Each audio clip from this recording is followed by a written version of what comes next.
Tax কম করো, tax কম করো, এই চারিদিকে আজ বেশ কয়েক মাস ধরে আওয়াজ তুলছে সারা ভারতবাসী।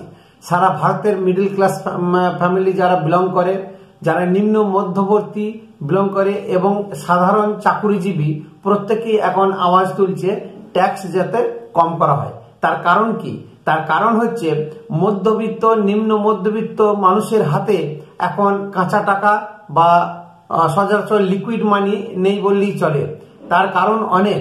এই যে ট্যাক্স কম করো, ট্যাক্স কম করো, আর প্রতিনিয়ত সরকার কিন্তু ট্যাক্স চাপিয়েই যাচ্ছে, কি কেন্দ্র সরকার এবং কি রাজ্য সরকার। আজকে দেখুন, কিছুদিন আগে জিএসটি কাউন্সিলে একটা মিটিং হলো। সেই জিএসটি সমস্ত জিনিসের ওপরে এমনভাবে ট্যাক্স বাড়িয়ে দিচ্ছে আমাদের অর্থমন্ত্রী দিদি নির্মলা সীতারামন, তা আমরা সহ্যের বাইরে হয়ে যাচ্ছে, আমাদের জনগণের সহ্যের বাইরে। আজকে ভাবতে পারেন, একই জিনিসের ওপরে 3 ধরনের আলাদা আলাদা ট্যাক্স এর আগে কোনোদিন হয়নি। যখন জিএসটি এসেছিল তখন আমাদেরকে বুঝিয়েছিল যে নানান ধরনের যত রকমের ডাইরেক্ট এবং ইনডাইরেক্ট ট্যাক্স আছে সব শেষ হয়ে যাবে এবং জিএসটি বসলে পরে সারা ভারতের উন্নতি হবে, কমসে কম জিনিসপত্রের দ্রব্যমূল্য অনেকখানি হ্রাস পাবে। আদৌ কিন্তু হয়নি এবং হু হু করে জিনিসপত্রের দাম বেড়ে যাচ্ছে। এখন কেন ট্যাক্স কম করো, ট্যাক্স কম করো মানুষ চিৎকার করছে? তার কারণ হচ্ছে আমরা দেখেছি যে সাধারণ মধ্যবিত্ত এবং নিম্ন মধ্যবিত্ত যারা চাকুরিজীবী, সরকারি চাকরি করে এবং ওরই মধ্যে বেসরকারি যারা ভালো চাকরি করে, সামান্য কিছু ভালো উপার্জন করে, তারা চায় যে কিভাবে আরো উন্নতি করব, আরো ডেভেলপ করব, আরো উপরে উঠবো। এটা প্রত্যেক মানুষই চায় এবং সবারই চিন্তা ভাবনা।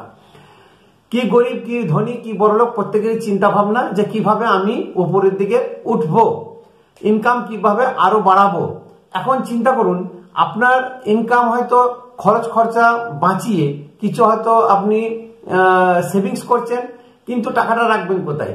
সেভিংস যে করছেন সেই সেভিংস আপনি দেখুন, আজকে ব্যাংকে ইন্টারেস্ট নেই বললেই চলে, খুব সামান্য ইন্টারেস্ট। সেভিংসে তো মানে টাকা রাখা না রাখা দুটোই সমান, মাত্র 2 থেকে 2.5%, এবং ফিক্সড ডিপোজিট করলে ম্যাক্সিমাম 6.5% বা 7% আপনি পেয়ে যাবেন। স্বল্প সঞ্চয়, পোস্ট অফিসেও সেরকম সুদের হার খুবই কমে গেছে। আজকে এনএসসি, কেভিপি, এমআইএস থেকে শুরু করে আরডি থেকে শুরু করে সমস্ত যত সঞ্চয় প্রকল্প আছে প্রত্যেকেই কিন্তু ইন্টারেস্ট খুবই কম। তাহলে এহেন অবস্থাতে মানুষ কি করবে? তখন মধ্যবিত্ত আজ থেকে 5-6 বছর আগে থেকে মোটামুটি মার্কেটের দিকে ঝুঁকেছিল বা ঝুঁকেছে, শেয়ার মার্কেটের দিকে। কোভিড-19 পরে প্রচুর মানুষ বেরোজগার হয়ে গেছিল, প্রচুর মানুষের ব্যবসা বাণিজ্য বন্ধ হয়ে গেছিল। আবার ধীরে ধীরে তারা সংঘর্ষ করে নিজের পায়ে দাঁড়াচ্ছে এবং তারা সেই ভরপাই করার জন্য আজকে কিন্তু কেউ ব্যাংকে ছুটে না, কেউ পোস্ট অফিসে ছুটে না, সবাই কিন্তু শেয়ার মার্কেটের দিকে ঝোঁক বেড়েছে। কি গ্রাম, কি শহর, কেউ একদম মেগা সিটি মহানগরে যারা বসবাস করে, শিক্ষিত, কম শিক্ষিত, যারা একটুকু বুঝে বা বুঝে এসেছে, তারা প্রত্যেকে কিন্তু এখন শেয়ার মার্কেটের দিকে ঝুঁকে পড়েছে।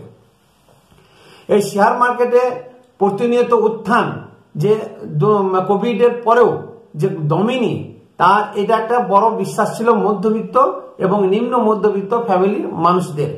এই শেয়ার মার্কেটে তারা ইনভেস্ট করেছে, কেউ ডাইরেক্ট, কেউ ইনডাইরেক্ট, কেউ ডাইরেক্ট শেয়ার কিনে ইনভেস্ট করেছে, কেউ মিউচুয়াল ফান্ডে, কেউ নানানভাবে বিভিন্ন পথ দিয়ে শেয়ার মার্কেটে পয়সা তারা ইনভেস্ট করেছে। সেই পয়সা সেই টাকা বেশ কিছু লাভও পেয়েছে। সেই লাভের গুড় আজকে সে পিঁপড়েতে খাচ্ছে। তার কারণ কোভিডের পরে দেখেছে সারা পৃথিবীতে যেভাবে শেয়ার মার্কেট ধস নেমেছে, যেভাবে অর্থনৈতিক একটা বিপর্যয় এসেছে, সমস্ত বাধা বিপত্তি কাটিয়েও আমাদের ভারতবর্ষের মার্কেট কিন্তু মোটামুটি অলমোস্ট ভালোই ছিল, খারাপ ছিল না। সেটা একটা মানুষের মনের মধ্যে ধরেছিল এবং প্রতিনিয়ত নরেন্দ্র মোদী একটাই শব্দ বলতেন যে মোদির গ্যারান্টি, মোদির সরকার, মোদির গ্যারান্টি। এই যে মোদির গ্যারান্টি বেশ কিছু কাজ করে দেখিয়ে দিয়েছে, তাহলে পাবলিক অটোমেটিক বিশ্বাস করে নিয়েছে যেহেতু মোদি বলছে, তাহলে শেয়ার মার্কেট বা ইনভেস্টমেন্ট করলে আমাদের সেফ থাকবে, কিছুটা উন্নতি হতে পারে। তো সেই মধ্যবিত্তকে চাঙ্গা করার জন্য মোদী নানা রকমের প্রকল্প চালু করেছিল এবং নানা রকমের কথাবার্তাও শুরু করেছিল।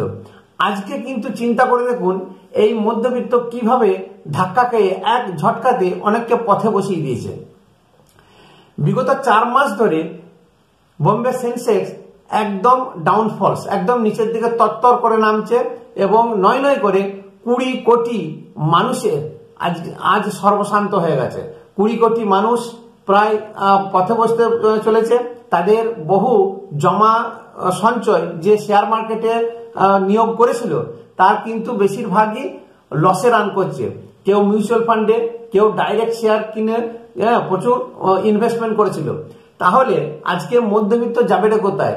মধ্যবিত্ত এই ফাঁকে আবার চিন্তা করে দেখুন যে সরকারের ইনকাম বাড়াতে গেলে ট্যাক্স হচ্ছে সব থেকে প্রথম রাস্তা।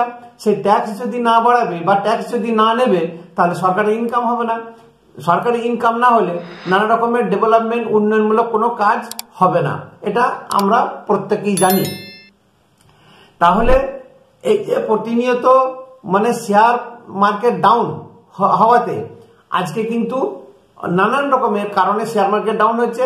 আর আমরা ভারতবাসীরা এটা বুঝি যে শেয়ার মার্কেট যত চাঙ্গা থাকবে আমরা হয়তো বুঝি যে অর্থনৈতিক ততই চাঙ্গা। যখনই শেয়ার মার্কেট ডাউনফলস বা নিচের দিকে নামবে আমরা ভাবি বা যারা একটুকু সচরাচর খোঁজ খবর রাখে ভাবে যে ভারতের অবস্থা খারাপের দিকে যাচ্ছে, অর্থনৈতিক অবস্থা পরিকাঠামো খারাপের দিকে যাচ্ছে। প্রত্যেক বছর একটা জিডিপি পার্সেন্টেজ যারা ইকোনমিক্স আছেন প্রকাশ করেন, সরকার প্রকাশ করেন যে তার একটা ভাবধারা অনুমান করা যায় যে এই বছরে কিভাবে উন্নতি হতে পারে বা পরের বছরে কতখানি উন্নতির দিকে এগোতে পারে। সেই নিরিখে আমাদের এখন বর্তমান 24-25-এ নাকি 6.54 বা 6.4 মতন রাখা হয়েছে বা রেখেছে। যে তাহলে বুঝতে পারছেন যে উন্নতি কিভাবে হবে।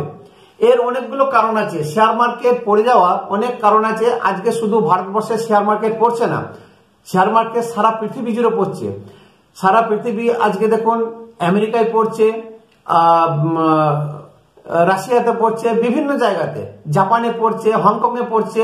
শেয়ার মার্কেট কিন্তু প্রতিনিয়ত ডাউন হয়ে যাচ্ছে। সব থেকে আরেকটা বড় জিনিস হচ্ছে আমাদের টাকার পতন।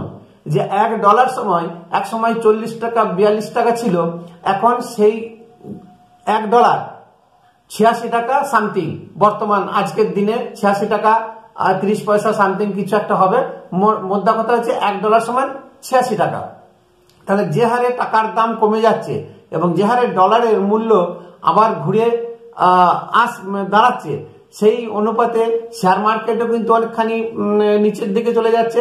মানুষের দুশ্চিন্তার কারণ শেয়ার মার্কেট পতনের সব থেকে আর একটা বড় কারণ হচ্ছে আমাদের শেয়ার মার্কেটে যে হু হু করে উঠছে তার ওঠার কারণ হচ্ছে ফরেন ইনভেস্টমেন্ট।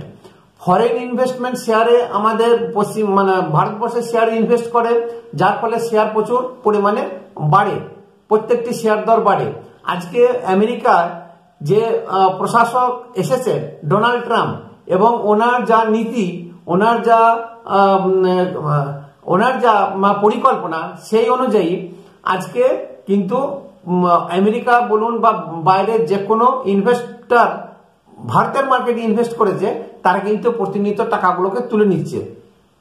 এবং ইদানিং আবার করোনার মতন যে HMPV ভাইরাস দেখা দিয়েছে সারা পৃথিবীতে, চীনে বিশেষ করে, তা সেই একটা ভাইরাসের আতঙ্ক।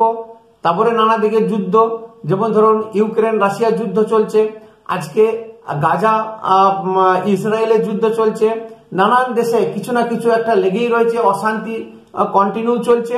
এসব নানান কারণে প্লাস পেট্রোলিয়াম জাত দ্রব্যের দাম বৃদ্ধি, যেহেতু ভারতকে টোটালটাই ইম্পোর্ট করতে হয় এবং ইম্পোর্ট তেলের উপরেই নির্ভর ভারত কান্ট্রি। তাহলে বুঝতে পারছেন এই নানান কারণে কিন্তু আজকে শেয়ার মার্কেট প্রচুর পড়ে যাচ্ছে। এই পড়ে যাওয়াতে সব থেকে ঝাড় খেয়েছে মধ্যবিত্ত ফ্যামিলি, নিম্ন মধ্যবিত্ত ফ্যামিলি, যারা ব্যাংকে টাকা রাখেনি, পোস্ট অফিসে রাখেনি বা অল্প কিছু রেখেছে। পুরো ম্যাক্সিমাম টাকা যারা মোদির গ্যারান্টি ভেবে যে নিশ্চয়ই ফেরত পাবো সেই ভেবে শেয়ার মার্কেটে রেখেছিল। তাহলে আজকে ট্যাক্স কম করো, ট্যাক্স কম করো, ট্যাক্স ছাড়া বাঁচতে পারবো না। তাহলে যাদের ইনকাম ধরুন বছরে 2 থেকে 2.5 লক্ষ টাকা বা 3 লক্ষ টাকা বা তার কম, এইটা মোদী সরকার এখন যেটা বাজেট পেশ করতে চলেছে আমাদের নির্মলা দিদি, যে শুনছি নাকি 20 লক্ষ টাকা 15 লক্ষ থেকে 20 লক্ষ টাকা পর্যন্ত বার্ষিক ইনকাম হলে 0% ট্যাক্স, মানে ট্যাক্স দিতে হবে না। হয়তো 15 লক্ষ টাকা বার্ষিক ইনকাম হলে ট্যাক্স লাগবে না, 15 লক্ষর ওপরে হলে ট্যাক্স দিতে হবে। তাহলে এই যে ট্যাক্স কম করো, ট্যাক্স ছাড় দিলে পরে তাহলে যে হারে টাকাটা ট্যাক্স দিত সেই টাকা কিছু বেঁচে যাবে। তাহলে সেই টাকা যদি বাড়িতে থাকে ক্রয় ক্ষমতা বাড়বে। এবং শুধু তাই নয়, চিন্তা করুন আজকে সমস্ত বাজার ভারতবর্ষে মধ্যবিত্ত এবং নিম্ন মধ্যবিত্ত মানুষের হাতে, আজকে নিম্ন মধ্যবিত্ত আর মধ্যবিত্ত মানুষের হাতে যদি টাকা না থাকে, বাজার কিন্তু একদম ধসে পড়বে, ক্রয় ক্ষমতা কমে যাবে, খুচরা লেনদেন, ম্যানুফ্যাকচারিং, টোটাল জিনিসটাই কিন্তু কমে যাবে। সেই ক্রয় ক্ষমতা যাতে বাড়ে, যাতে মানুষের হাতে টাকা থাকে, সেই জন্য সরকার হয়তো ডিসিশন নিচ্ছে যে ইনকামের ওপরে 15 লক্ষ টাকা পর্যন্ত ইনকাম ট্যাক্স ছাড় দেওয়া হতে পারে। এছাড়া যারা সিনিয়র সিটিজেন আছেন, প্রবীণ নাগরিক, তাদের জন্য পরিকল্পনা করছেন কিছু ছাড় দেওয়া হতে পারে। তাহলে এই নানান ভাবে আবার যে হারে জিনিসপত্রের জিএসটি লাগাচ্ছে, সেই জিএসটি যদি কম না করে তাহলে কিন্তু আরো বিপদ বাড়তে পারে। তাহলে এক কথায় বুঝতে পারছেন যে মধ্যবিত্তের অবস্থা কোন দিকে যাচ্ছে। আজকে চাকরি বাকরির অভাব আছে, আজকে রোজগারের অভাব আছে, আজকে যত কর্পোরেট ওয়ার্ল্ড আছে তাদেরকে যে ট্যাক্সটা কম করেছিল সরকার, কিভাবে না নতুন ইনভেস্টমেন্ট হবে এবং নতুন রোজগার বাড়বে, আদৌ কিন্তু তা হয়নি। সেই ফর্মুলায় কিন্তু কাজ হয়নি।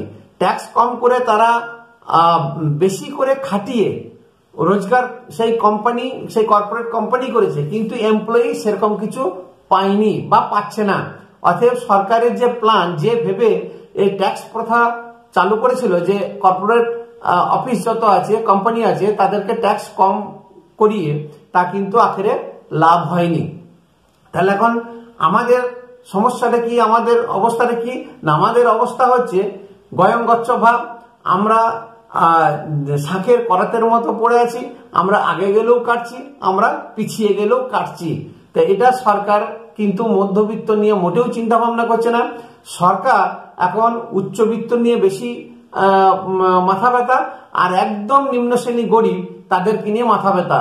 তার কারণ জানি যে আমি 80 কোটি 82 কোটি লোককে ফ্রি রেশন দিচ্ছি। এই যে ফ্রি রেশন খাইয়ে খাইয়ে তাদেরকে এমন একটা অভ্যাসে পরিণত করে দিচ্ছে সরকার, যে তাদের ভোট ব্যাংক একটা তৈরি করছে। আর উচ্চবিত্ত তাদেরকে এত ফ্যাসিলিটিস দিচ্ছে, তারা কোটিপতি থেকে একদম মহা কোটিপতি হচ্ছে। আজকে যেটা রিপোর্টে দেখা যাচ্ছে যে রিয়েল এস্টেট যে সেক্টর, সে রিয়েল এস্টেটে আজকে কিন্তু বাড়ি ফ্ল্যাট কেনা বেচা কমে গেছে। বাড়ি ফ্ল্যাট কেনা বেচা কমলেও আজকে উচ্চবিত্ত যে সম্প্রদায় আছে তাদের কিন্তু বাংলো বা এরকম ডুপ্লেক্স বিক্রি বা কেনা কিন্তু কমেনি। যেখানে 2 কোটির ওপরে দাম, 3 কোটি 4 কোটি 5 কোটি 10 কোটি, তার নাকি অনেক বৃদ্ধি হয়েছে কেনা। আর যেখানে আপনার 10 লাখ 20 লাখ 50 লাখ 60 লাখ 1 কোটি টাকার মধ্যে যে সমস্ত ফ্ল্যাট আছে তার বিক্রি অনেকখানি কমে গেছে। এবং শহরে বিশেষ করে দেখা যাচ্ছে যে হাই ফাই গাড়ি, যেখানে 2 কোটি 4 কোটির দাম হবে বা বেশি, সেই গাড়ি বিক্রি প্রচুর বেড়েছে। আর যেখানে আপনার 2 লাখ 6 লাখ 10 লাখ 20 লাখের গাড়ি, তার বিক্রি কিন্তু অনেকখানি কমে গেছে। তাহলে বুঝতে পারছেন উচ্চবিত্ত সম্প্রদায়ের বৃদ্ধি হচ্ছে এবং গরিব গরিব হয়ে যাচ্ছে, মধ্যবিত্ত কিন্তু নিচু স্তরের দিকে চলে যাচ্ছে। এখন ম্যানুফ্যাকচারিং যেসব কোম্পানি আছে, বিশেষ করে এফএমসিজি, সেই যেমন ধরুন কোলগেট থেকে আমরা ঘুম থেকে উঠি, আমাদের কোলগেট চাই, চা পাতা চাই, সার্ফ চাই, গায়ে মাখা সাবান, সমস্ত কিছু যত রকমের এফএমসিজি আছে। আর সেই কোম্পানি কিন্তু প্যাকেজিং অনেকখানি ছোট করে দিয়েছে, 10 টাকা 15 টাকা 20 টাকার প্যাকেজিং এ চলে আসছে। তার কারণ মানুষ আর বেশি বেশি জিনিস কিনছে না বা কিনবে না, এটা অগ্রিম কিন্তু আভাস ফুটে উঠেছে। সেই জন্য 10 টাকা 15 টাকা 20 টাকার প্যাকেজিং এ চলে আসছে। তার কারণ মানুষ আর বেশি বেশি জিনিস কিনছে না বা কিনবে না, এটা অগ্রিম কিন্তু আভাস ফুটে উঠেছে। সেই জন্য 10 টাকা 15 টাকা 20 টাকার প্যাকেজিং এ চলে আসছে। তার কারণ মানুষ আর বেশি বেশি জিনিস কিনছে না বা কিনবে না, এটা পাউচ প্যাকে চলে এসেছে। আজকে পরিস্থিতি এরকম দিকে চলে গেছে। আজকে যত এফএমসিজি বলুন, প্রসাধনী যে সমস্ত পার্সোনাল কেয়ার আইটেম বলুন, এগুলো কিন্তু শহরেই সব থেকে বেশি ব্যবহার হয়, গ্রামে কিন্তু খুবই কম হয়। তাহলে আজকে মধ্যবিত্ত একদম সাঁড়াশি চাপের মধ্যে পড়ে গেছে। আগামী দিনে কি যে হবে আমরা কেউ জানি না, সেটা একমাত্র ঈশ্বর জানেন। আর যদি সেরকম বড় ধরনের কিছু হয় তাহলে অরণ্যে রোদন ছাড়া আর কোনো উপায় থাকবে না। অতএব সাবধানে থাকবেন, ভালো থাকবেন, বুঝে সুঝে খরচ করবেন এবং আগামী দিনের জন্য প্রস্তুতি থাকবেন। নমস্কার।